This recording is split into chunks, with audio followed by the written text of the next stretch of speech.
সুদূর দক্ষিণে, যেখানে উঁচু পর্বতমালা বছরব্যাপী বরফে মোড়া থাকত, সেখানে ছিল এক ছোট্ট গ্রাম, যার নাম ছিল আস সাফওয়া। এর অধিবাসীরা সাধারণ জীবনযাপন করত, জমিতে চাষ করত, তাদের সরু নদী থেকে মাছ ধরত, আর প্রতি রাতে আগুনের পাশে বসে শ্বেতশুভ্র পর্বতের বধূ সম্পর্কে গল্প করত। শীতের শীতল রাতে বাচ্চারা তাদের মায়েদের চারপাশে বসে থাকত, আর মায়েরা তাদের সেই তরুণীর গল্প শোনাত, যে বরফে ঢাকা পর্বতের কোলে আবির্ভূত হয়ে পথহারাদের পথ দেখাত।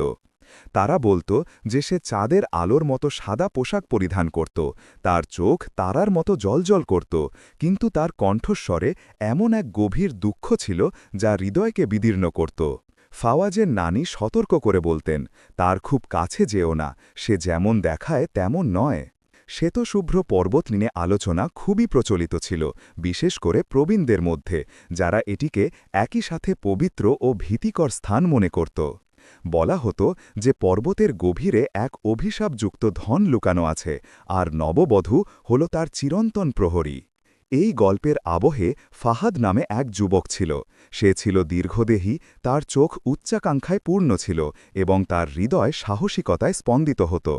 ফাহাদ গ্রামে একটি শান্ত জীবনযাপন করত, কিন্তু সে সবসময় অনুভব করত যে শুধুমাত্র কৃষিকাজ করার চেয়েও মহত্তর কিছু আবিষ্কারের জন্য তার জন্ম হয়েছে।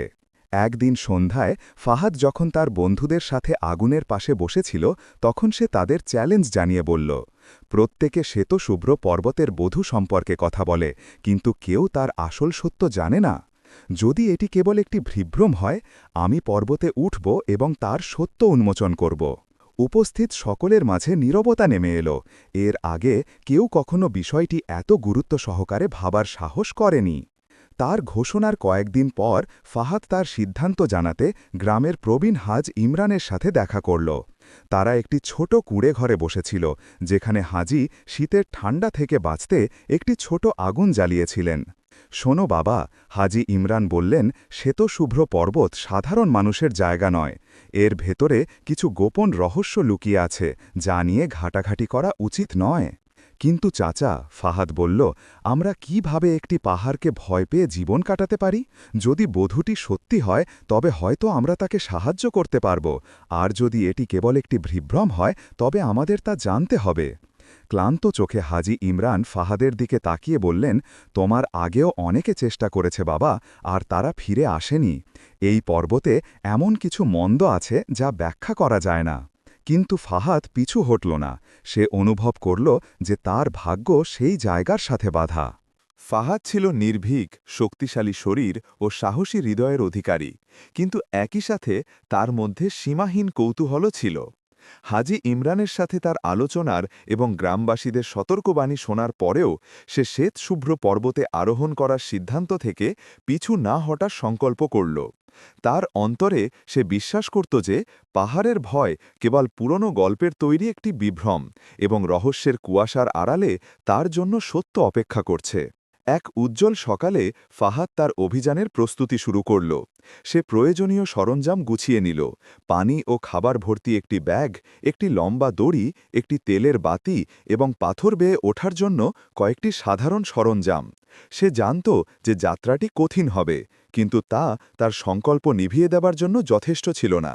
সে যখন প্রস্তুতি নিচ্ছিল, তখন তার ঘনিষ্ঠ বন্ধু সালেম এলো।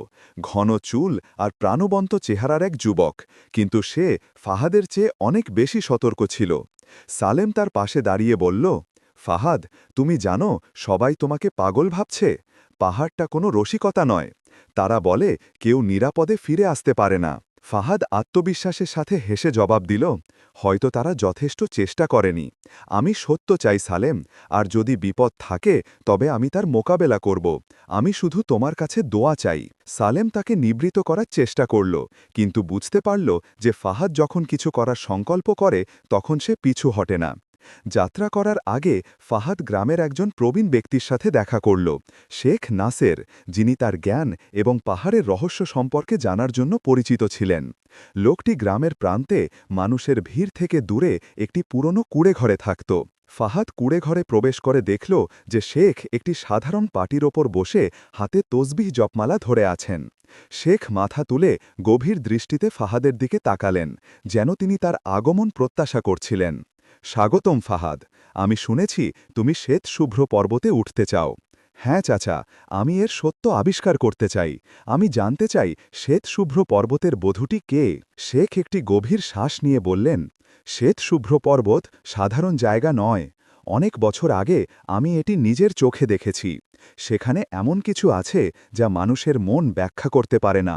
আর বধূটি সে এমন নয় যেমনটি মানুষ কল্পনা করে। কেউ কেউ বলে সে একজন দেবতা, আবার কেউ কেউ বলে সে এক অভিশাপ। কিন্তু আমি তোমাকে একটি কথা বলতে চাই, তুমি যদি পর্বতে ওঠো তবে তুমি আগের মতো আর ফিরে আসবে না। ফাহাদের শরীরে একটি শীতল স্রোত বয়ে গেল, কিন্তু সে তার সিদ্ধান্তে অটল রইল। সে দৃঢ়তার সাথে বলল, যাই ঘটুক না কেন, আমি পরিণতি বহন করতে প্রস্তুত। শেখ নাসের রহস্যময় হাসি হেসে তাকে কাঠের তৈরি একটি ছোট তাবিজ দিয়ে বললেন, এটা তোমার সাথে নাও, তোমার যাত্রায় হয়তো এটা কাজে লাগবে। আর ভুলে যেও না, পাহাড় শরীর নয়, হৃদয়কে পরীক্ষা করে। পরের দিন সকালে গ্রামবাসীরা ফাহাদকে বিদায় জানাতে জড়ো হল।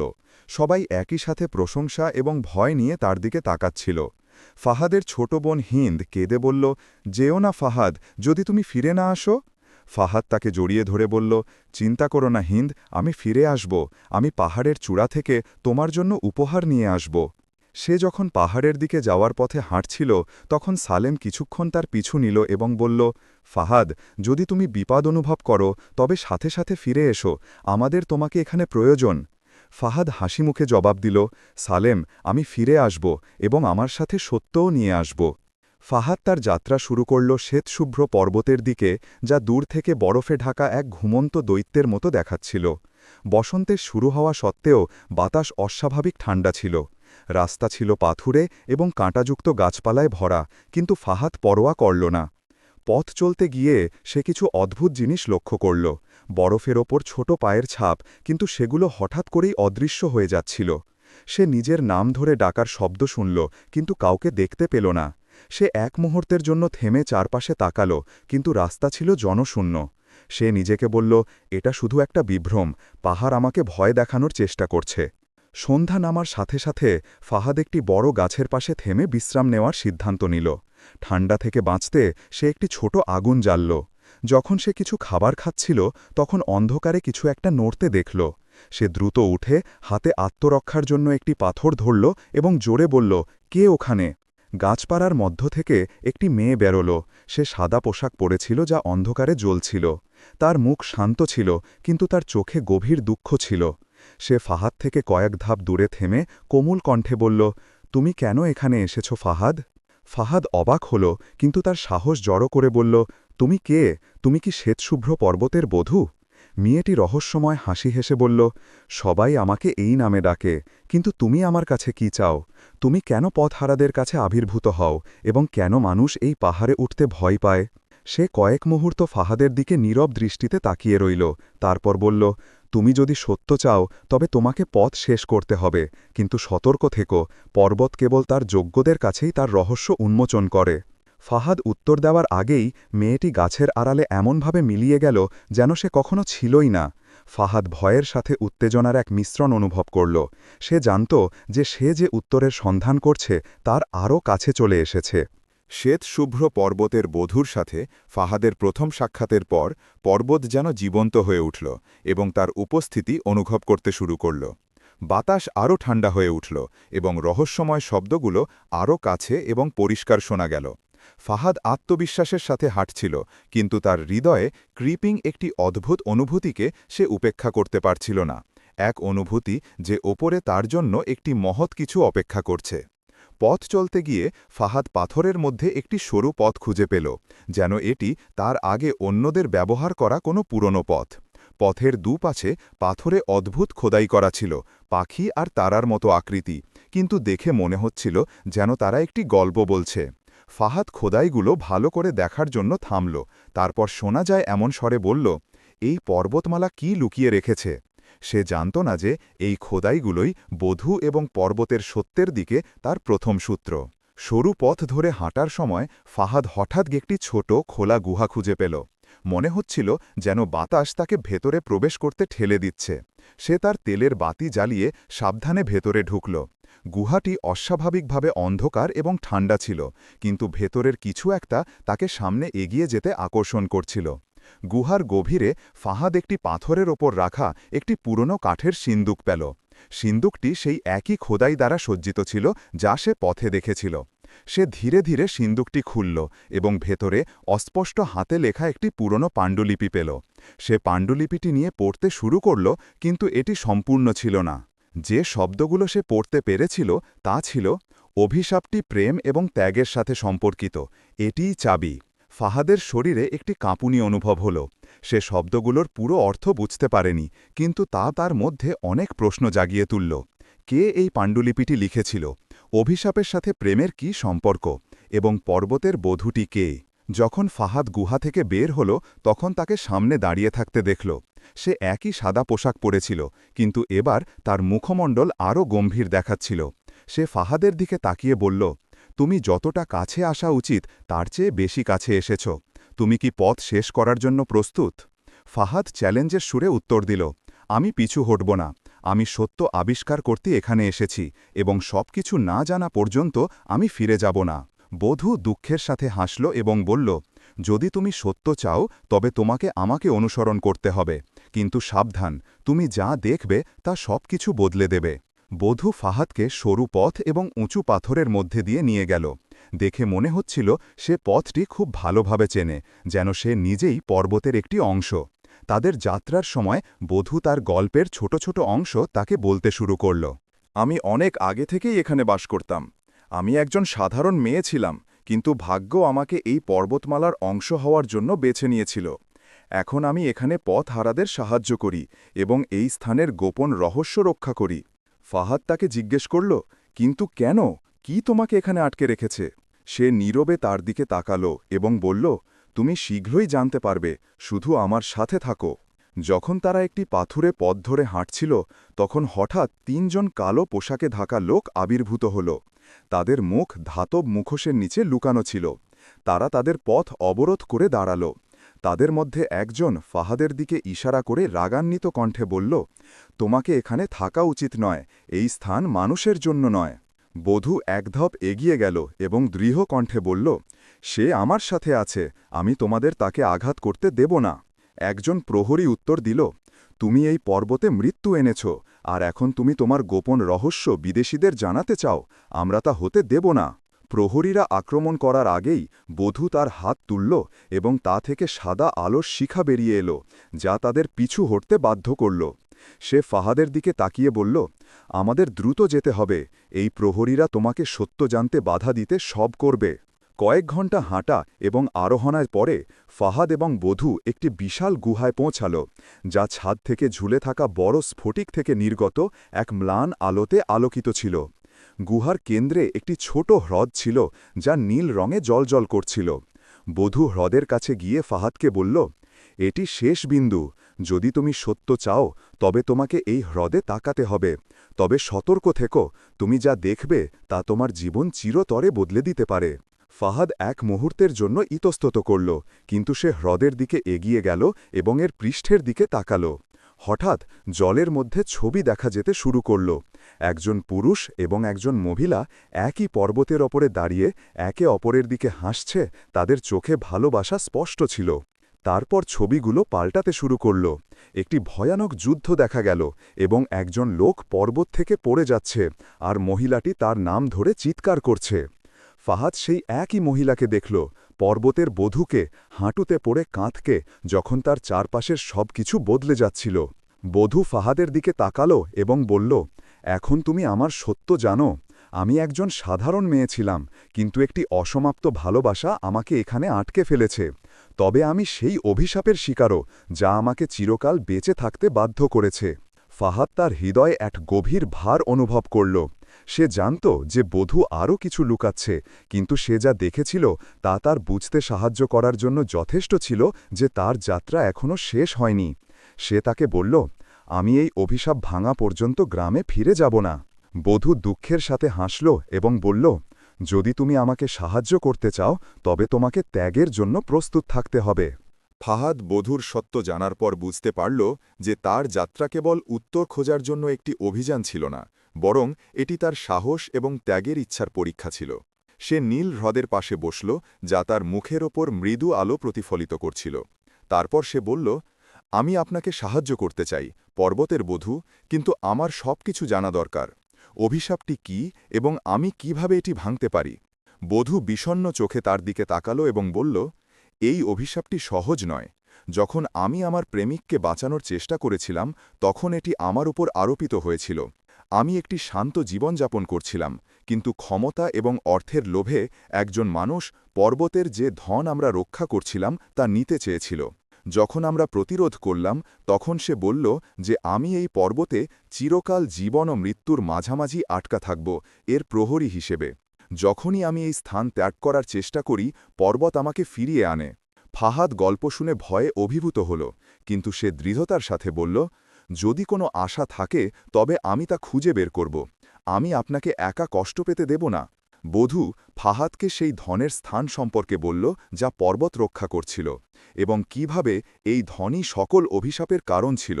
বলা হতো যে যে কেউ বিশুদ্ধ উদ্দেশ্য ছাড়া এটিতে পৌঁছানোর চেষ্টা করে, সে পর্বতের অংশে পরিণত হয়। তার আত্মা পাথর আর বরফের মধ্যে আটকে যায়। এই ধন কেবল সোনা বা রত্ন নয়, সে বলল, এটি এমন এক শক্তি বহন করে যা বিশ্বকে বদলে দিতে পারে। তবে এটি এমন এক অভিশাপও বহন করে যা যে কেউ এর কাছে আসে তাকে চিরতরে হারিয়ে যেতে বাধ্য করে। যদি তুমি এটিতে পৌঁছাতে চাও, তবে তোমাকে প্রমাণ করতে হবে যে তোমার হৃদয় বিশুদ্ধ। বধূ ফাহাদকে বড় গুহার ভেতরে একটি লুকানো পথের দিকে নিয়ে গেল। পথটি অন্ধকার এবং সরু ছিল, এবং ফাহাদ অনুভব করতে শুরু করল যে সে যত ভেতরে যাচ্ছে তার চারপাশের বাতাস ততই ঠান্ডা হয়ে উঠছে। হাঁটার সময় অদ্ভুত কণ্ঠস্বর ফাহাদের নাম ধরে ফিসফিস করতে শুরু করল, যেন পর্বত তাকে বিভ্রান্ত করার চেষ্টা করছে। ফাহাদ, ফিরে এসো, কাছে এসো না। কিন্তু সে সেই কণ্ঠস্বর উপেক্ষা করে তার পথে চলতে থাকল। তার চারপাশের পাথরগুলো মৃদু আলোতে জ্বলতে শুরু করল, যেন তাকে ধনের স্থানের দিকে পথ দেখাচ্ছে। যখন সে গুহার ভেতরে একটি ছোট কক্ষে পৌঁছাল, তখন সে তার সামনে একটি তরোয়াল বহনকারী একজন মানুষের বিশাল পাথরের মূর্তি দেখল। হঠাৎ মূর্তিটি নড়ে উঠল এবং তার পথে দাঁড়াল। এটি গভীর কণ্ঠে বলল, যদি তুমি যেতে চাও তবে তোমাকে আমার প্রশ্নের উত্তর দিতে হবে। পর্বত তার উদ্দেশ্য প্রমাণ না করে বিদেশীদের যেতে দেয় না। ফাহাদ অনুভব করল যে এই মুহূর্তটি পরীক্ষার অংশ। সে বলল, আমাকে জিজ্ঞাসা করুন, আমি উত্তর দেব। তুমি কেন এক অচেনা মেয়ের জন্য তোমার জীবন বিপন্ন করছ? কিসের জন্য তুমি অতিক্রম করার যোগ্য? ফাহাদ এক মুহূর্ত ভাবল, তারপর শান্ত কণ্ঠে উত্তর দিল, কারণ সে এই কষ্টের যোগ্য নয় যা সে ভোগ করছে। যদি আমি তার কষ্ট লাঘব করতে পারি তবে সেটাই যথেষ্ট। মূর্তিটি এক মুহূর্তের জন্য চুপ হয়ে গেল, তারপর তার জায়গায় ফিরে গেল এবং অন্য একটি কক্ষের দিকে যাওয়ার পথ খুলে দিল। যখন ফাহাদ ধনের আরও কাছে যাচ্ছিল, তখন তিনজন প্রহরী আবার আবির্ভূত হল। এবার তারা লড়াইয়ের জন্য প্রস্তুত ছিল। তাদের মধ্যে একজন বলল, তুমি যেতে পারবে না। আমরা পর্বতের প্রহরী এবং আমরা এর গোপন রহস্য রক্ষা করতে এখানে আছি। আমরা তোমাকে ধন নিতে দেব না। ফাহাদ তার হাতে একটি পাথর ধরল, কিন্তু সে বুঝতে পারল যে সে শক্তি দিয়ে তাদের পরাস্ত করতে পারবে না। তারপর তার বধূর কথা মনে পড়ল। পাহাড় শরীর নয়, হৃদয়কে পরীক্ষা করে। সে পাথরটি দূরে ফেলে দিল এবং বলল, আমি নিজের জন্য ধন নিতে আসিনি। আমি এখানে অভিশাপ ভাঙতে এবং এই পর্বতে শান্তি ফিরিয়ে আনতে এসেছি। যদি তোমাদের আমাকে থামাতে হয় তবে তা করো। প্রহরীরা ধীরে ধীরে পিছু হটে গেল এবং ছায়ার মধ্যে অদৃশ্য হয়ে গেল, যেন তারা এই কথাগুলো শোনার জন্যই অপেক্ষা করছিল। দীর্ঘ সময় হাঁটার এবং আরোহণের পরে ফাহাদ পর্বতের অভ্যন্তরে একটি বিশাল হলে পৌঁছাল।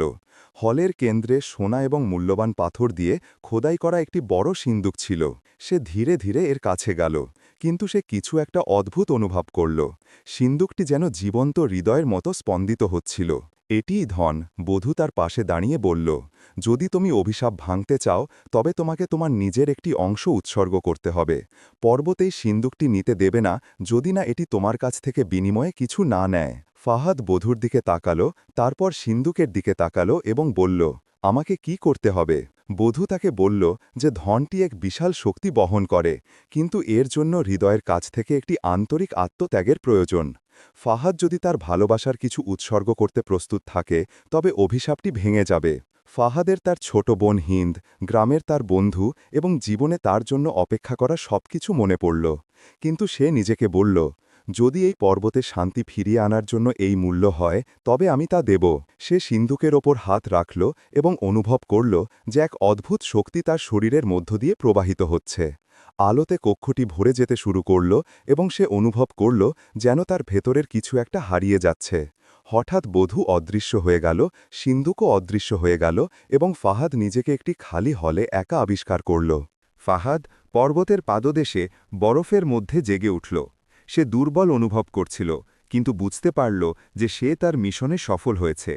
কয়েকদিনের হাঁটার পরে সে গ্রামে ফিরে এলো আর দেখল তার লোকেরা উদ্বেগ নিয়ে তার জন্য অপেক্ষা করছে। ফাহাদ, কি হলো, তুমি কি বধূকে দেখেছিলে? ফাহাদ তাদের দিকে তাকালো এবং বলল, সব শেষ, পর্বত এখন শান্তিতে আছে এবং বধূ মুক্ত। কিন্তু তার ভেতরে কিছু একটা পরিবর্তিত হয়েছিল। সে অনুভব করছিল যে সে আর সেই আগের মানুষটি নেই। সে জানত যে তার ত্যাগ তার হৃদয়ে এক গভীর ছাপ রেখে গেছে। তার ফিরে আসার পরের রাতে ফাহাদ যখন তার বাড়িতে বসেছিল, সে আকাশের দিকে তাকালো এবং শ্বেত-শুভ্র পর্বতের উপরে একটি তারা জ্বলতে দেখল। সে অনুভব করল যে বধূ তাকে দেখছে এবং তার কাজের জন্য কৃতজ্ঞ। কিন্তু তার হৃদয়ের গভীরে সে জানত যে পর্বত তার আত্মত্যাগ কখনো ভুলবে না এবং শ্বেত-শুভ্র পর্বতের বধূর কিংবদন্তি আগামী প্রজন্ম ধরে বলা হতে থাকবে। অনুগ্রহ করে গল্পটিতে একটি পছন্দ এবং একটি মন্তব্য করুন এবং ইনশাআল্লাহ নতুন গল্পে আবার দেখা হবে।